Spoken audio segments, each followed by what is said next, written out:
每一天，牧师家己做伙祈祷。今仔是10月初4，诗篇71篇第2节安尼讲：求你照你的公义拯救我，透放我；求你按耳孔听我，救我。三角来祈祷，按耳孔听阮，救阮的天父，阮感谢你。主啊，你是阮生命的依靠甲帮站，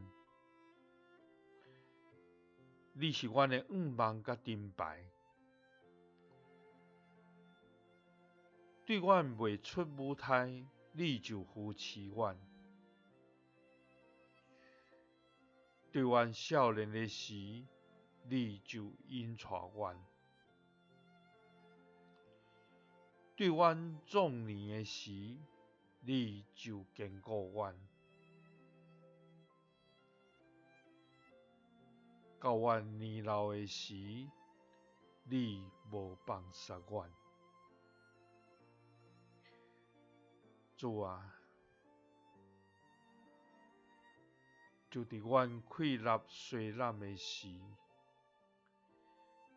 求你毋通离开阮。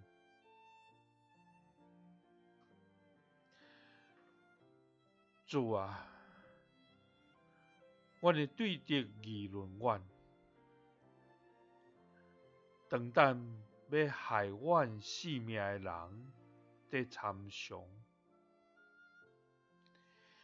因设计谋要陷害，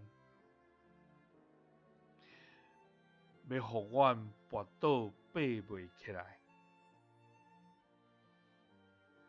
主啊，求你救阮脱离歹人的手，脱离不义甲残忍的人的手头。求你照你的公义拯救阮，透放阮。求你按耳孔听阮，救阮。